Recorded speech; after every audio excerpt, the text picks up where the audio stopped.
কালীতে কর্মী সমর্থকরা রয়েছেন, বিজেপি কর্মী সমর্থকরা রয়েছেন। এরপর সন্দেশখালী থানার দিকে যাবেন, হাঁটছেন শুভেন্দু অধিকারী, শঙ্কর ঘোষ, তারা হেঁটেই যাচ্ছেন এবং পুলিশ রয়েছে, প্রচুর পরিমাণে পুলিশ রয়েছে এবং প্রচুর মানুষ তারা কথা বলতে চাইছেন। বিজেপি কর্মী সমর্থকরা তারা কথা বলতে চাইছেন শুভেন্দু অধিকারীর সঙ্গে। শুভেন্দু অধিকারী কথা বলছেন তাদের সঙ্গে।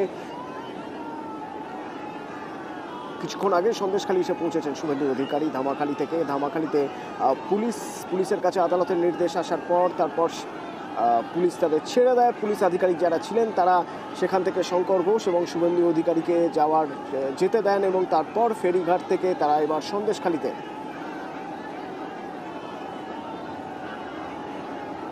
ভেঙ্কটেশ্বর প্রতিনিধি আমাদের সঙ্গে রয়েছেন। ভেঙ্কটেশ্বর, কিছুক্ষণ আগে জিয়াউলের সঙ্গে কথা হচ্ছিল, জিয়াউল আমাদের বলছিল যে সন্দেশখালী থানার দিকে যাচ্ছেন শুভেন্দু অধিকারী, তুমি কি দেখতে পাচ্ছ? দেখো, সন্দেশখালী যে ফেরিঘাট, সেই ফেরিঘাট থেকে নেমেই একেবারে প্রচুর সেখানে বাজার এলাকার ফলে সেখানে স্থানীয় মানুষজন যারা ছিলেন তাদের সঙ্গে শুভেন্দু অধিকারী কথা বলছেন এবং এখানে বিজেপির কর্মী সমর্থকরা তারাও কিন্তু প্রচুর পরিমাণে জড়ো হয়েছেন এবং শুভেন্দু অধিকারী এই মুহূর্তে যে ফেরিঘাট, সন্দেশখালীর যে ফেরিঘাট, সেই ফেরিঘাট থেকে নেমেই যে বাজার এলাকা সেখানেই কিন্তু কার্যত এক প্রকার জনসংযোগ করছেন। এখানকার মানুষের কি সমস্যা, সেই সমস্যার কথা জানার চেষ্টা করছেন। তবে শুভেন্দু অধিকারী আগেই তিনি জানিয়েছিলেন যে যেভাবে সন্দেশখালীতে বিজেপি কর্মী সমর্থকদের গ্রেফতার করা হয়েছে অন্যায়ভাবে, তার অভিযোগ ছিল, সেখানে সেই পরিবারের সঙ্গে তারা যাবেন, দেখা করবেন। এছাড়াও যে তুমি জানো যে নির্যাতনের যে অভিযোগ সামনে আসছিল মহিলাদের, সেই পরিবারের সঙ্গে দেখা করতে যাওয়ার কথা রয়েছে শুভেন্দু অধিকারী। সব মিলে এই মুহূর্তে শুভেন্দু অধিকারী তিনি নির্দিষ্ট করে দিয়েছিলেন যে তিনি তার কি কর্মসূচি হবে সন্দেশখালীতে গিয়ে। ফলে এখনো পর্যন্ত আমরা দেখতে পাচ্ছি যে সন্দেশখালীর যে একবার সন্দেশখালী সঙ্গে থাকো আশিকা, অপর প্রতিনিধি আমার সঙ্গে রয়েছেন। আশিকা, কি দেখতে পাচ্ছ তুমি, কোথায় রয়েছে এখন? দেখো, আমরা ধামাখালী থেকে সন্দেশখালী পৌঁছে গেছি শুভেন্দু অধিকারী, আর এখানে পৌঁছানোর সাথে সাথে আমরা ছবি দেখলাম যে মহিলারা ওখানে অপেক্ষা করছিল হাতে ফুল নিয়ে শুভেন্দুর স্বাগত জানানোর জন্য। আর মহিলারা যা বললো যে প্রতীক্ষা ছিল শুভেন্দু অধিকারীর সাথে দেখা করতে। এখন স্বাগত জানাচ্ছি শুভেন্দু অধিকারী পৌঁছেছেন সন্দেশখালী ঘাটে, সন্দেশখালী যেটাকে বলা হয় ফেরিঘাট থেকে। আর নামার পরে এখানে মহিলারা স্বাগত জানাচ্ছে, মহিলারা এগিয়ে এসে নিজের কথা বলছে। আশিকা, আমাদের জানাচ্ছিলেন মহিলারা ফুল নিয়ে অপেক্ষা করছিলেন শুভেন্দু অধিকারীর জন্য এবং সেখানে তাকে স্বাগত জানানো হয়, কথা বলছেন তারা। যেও কিছুক্ষণ আগে বাজারের মধ্যে মানুষ যারা রয়েছেন তাদের সঙ্গে কথা বলছিলেন শুভেন্দু অধিকারী, তুমি বলছিলে এখন তিনি কোথায়?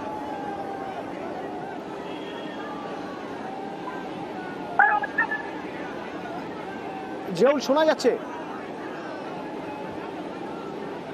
না? জিয়াউলের সঙ্গে যোগাযোগ করা যাচ্ছে না জিয়াউলের সঙ্গে। ভেঙ্কটেশ্বর রয়েছেন, জিয়াউল রয়েছেন, ওঙ্কার রয়েছেন এবং আশিকা রয়েছেন, আমার 4 প্রতিনিধি রয়েছেন এবং তারা প্রতি মুহূর্তের আপডেট আপনাদের জানাচ্ছেন। সন্দেশখালীতে শুভেন্দু অধিকারী সন্দেশখালীতে নামার পর মহিলারা ফুল দিয়ে তাকে অভ্যর্থনা জানায়, স্বাগত জানান। ভেঙ্কটেশ্বর প্রতিনিধি আমার সঙ্গে রয়েছেন। ভেঙ্কটেশ্বর, এখন কোথায় শুভেন্দু অধিকারী? দেখো, এই মুহূর্তে একেবারে সন্দেশখালীতে ফেরিঘাট, ওই ফেরিঘাট থেকে সামনে যে মার্কেট বাজার এলাকা, সেই বাজার এলাকার মানুষজনের সঙ্গে তিনি কথা বলছেন এবং আমরা দেখতে পাচ্ছি প্রচুর পরিমাণে মহিলারা তারা কিন্তু এগিয়ে এসেছেন, তারা বেরিয়ে এসেছেন এবং তারা অনুরোধ তুলে দিচ্ছেন এবং শুভেন্দু অধিকারী কিন্তু তাদের সঙ্গে কথা বলছেন এবং এখনো পর্যন্ত যে বাজার এলাকা, সেই বাজার এলাকাতেই রয়েছেন শুভেন্দু অধিকারী। এখান থেকে তার নির্দিষ্টভাবে যে সমস্ত কর্মসূচি রয়েছে, যে সমস্ত বিজেপি কর্মী সমর্থককে গ্রেফতার করা হয়েছে বলে তার দাবি, সেই তাদের পরিবারের সঙ্গে দেখা করবেন, মহিলাদের সঙ্গে দেখা করবেন।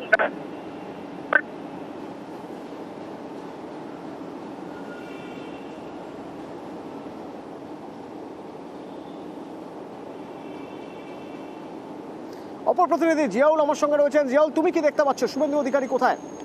একদম দেখো শুভেন্দু অধিকারী যে একেবারে সন্দেশখালী যে ফেরিঘাট, সেই ফেরিঘাট থেকে তিনি যে ত্রিমণি বাজার রয়েছে সেই বাজারের দিকে এগোচ্ছেন। তার আগে যে এই যে দীর্ঘ কয়েকদিন ধরে শুনছিলাম যে সন্ত্রাস চলেছে এই সন্দেশখালী যে মূল দ্বীপ, সেই দ্বীপে তিনি বারবার দাবি করছিলেন সেই দ্বীপে তিনি আসবেন, অথবা সেই দ্বীপের মানুষের সঙ্গে কথা বলবেন, এবং বারংবার তাকে পুলিশের দ্বারাই পুলিশ কোন রকম ভাবে তাকে এলাকায় ঢুকতে দিচ্ছিলেন না। এবং আজকেও যখন তিনি এলেন তাকে দীর্ঘক্ষণ তাই ব্যারিকেডের সামনে বসিয়ে রাখা হয় এবং বলা হয় যে এখানে 144 ধারা চলছে, কোন রকম ভাবে সেখানে ঢুকতে পারবেন না। অবশেষে হাইকোর্টের নির্দেশে তিনি